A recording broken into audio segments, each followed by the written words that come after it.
Hi friends, welcome back our channel. Friends, present ఈరోజు 25,000లో best gaming phone ఏది అని క్లియర్గా ఎక్స్ప్లెయిన్ చేస్తాను చూడండి.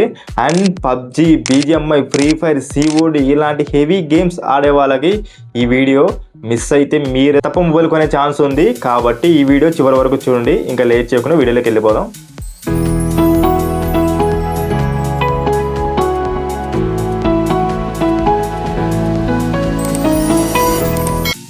ఈరోజు మనం చూడబోతున్నాం 2026లో 25,000లో most powerful black gaming phones ఏంటివి అని. అవి లిస్ట్ ఏంటో ప్రజెంట్ ఇక్కడ ఎక్స్ప్లెయిన్ చేస్తాను. ఫస్ట్ వన్ వచ్చి Realme 15T 5G, and second one వచ్చి X7 5G, and third one వచ్చేసి CMF Phone 2 Pro, and fourth one వచ్చేసి Oppo K13 5G, and fifth one వచ్చేసి OnePlus Nord CE5, and last one వచ్చేసి Infinix GT10 Pro. ఈ mobiles present నేను explain చేయబోతున్నాను. Gaming పరంగా ఇవన్నీ బెస్ట్ ఆప్షన్స్ విత్ క్లియర్గా డీటెయిల్గా ఈ వీడియోలో ఎక్స్ప్లెయిన్ చేస్తాను. చివరిలో ఏ మొబైల్ ఎవరికి బెస్ట్ అనేది క్లియర్గా చెప్తాను చూడండి. ముందుగా ఫస్ట్ మొబైల్ చూసుకుంటే Realme 15T 5G. ఈ మొబైల్ నేను ఎందుకు మోస్ట్ బ్లాంక్డ్ గేమింగ్ ఫోన్ అనుకుంటానంటే దీంట్లో చాలా స్టేబుల్ గేమింగ్ పర్ఫార్మెన్స్ ఉంటుంది అండ్ హీట్ కంట్రోల్లో బాగుంటుంది. దీంట్లో 6.57 ఇంచెస్ AMOLED డిస్ప్లేతో పాటు 7000 భారీ బ్యాటరీతో లాంగ్ గేమింగ్ సెక్షన్తో Realme UI అండ్ స్మూత్ క్లీన్తో పాటు BGMI అండ్ COD ఇలాంటి గేమ్స్లో కూడా stable and FPS and frame drops తక్కువగా ఉంటుంది. ఈ మొబైల్ నువ్వు గేమ్ ఆడితే అస్సలు మొబైల్ని వదలవు. ఇంకా ఇప్పుడు వచ్చేసి gaming లవర్స్కి favourite Poco X7 5G. దీంట్లో Mediatek Dimensity 7300 ప్రాసెసర్ ఉంది, అందుకే ప్యూర్ గేమింగ్ బెస్ట్ ఇది. దీంట్లో 6.67 కర్వ్డ్ డిస్ప్లేతో పాటు 5500 బ్యాటరీతో వస్తుంది. అండ్ ఈ మొబైల్లో స్పెషల్ ఏంటి అంటే డిస్ప్లే స్మూత్నెస్గా ఉంటుంది అండ్ సెకండ్ వన్ వచ్చేసి టచ్ రెస్పాన్స్ ఉంటుంది. ఇవి రెండు చాలా అంటే చాలా స్మూత్గా ఉండడం వల్ల గేమింగ్లో ఫాస్ట్నెస్ బాగుంటుంది అండ్ ఫాస్ట్ రిలాక్స్ గేమ్స్కి Poco X7 5G mobile best choice.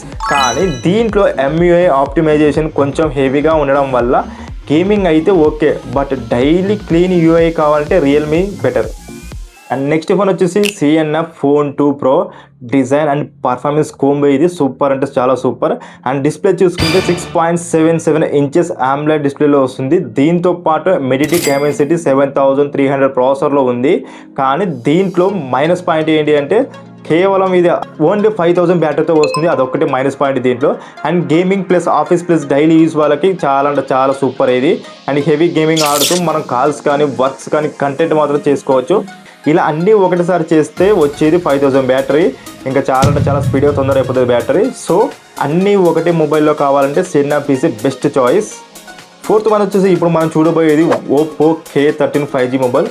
Oppo అంటే కెమెరా మాత్రమే కాదు, గేమింగ్ కూడా చాలా బాగుంటుంది. దీంట్లో మెయిన్ హైలైట్ ఏంటి అంటే స్మూత్ గేమింగ్ పర్ఫార్మెన్స్ అంటే సూపర్గా ఉంటుంది. అండ్ దీనికి వచ్చేసి 6.67 AMOLED డిస్ప్లేతో పాటు Snapdragon 6th Generation Pro ప్రాసెసర్లో విత్ 7000 బ్యాటరీలో చాలా అంటే చాలా పెద్దగా వస్తుంది. దీంట్లో క్యాజువల్ టు మీడియం గేమింగ్ మరి డైలీ యూజ్ చేసే బ్యాలెన్స్డ్ కావాలంటే Oppo K13 5G mobile is best choice. ఇంకా ఫిఫ్త్ వన్ చూసుకుంటే ఇది OnePlus ఫ్యాన్స్కి this is one of the for you. OnePlus నుంచి వస్తుంది OnePlus Nord CE5 5G. దీంట్లో Mediatek Dimensity 8350 ప్రాసెసర్తో పాటు స్మూత్ ఆక్సిజన్తో వస్తుంది. అండ్ దీంట్లో 6.67 ఫుల్ HD డిస్ప్లేతో పాటు 7100 mAh బ్యాటరీతో వస్తుంది. And gaming decent, no extreme hardcore gamer కాకపోతే Nord CE5 అనేది చాలా అంటే చాలా మంచిది.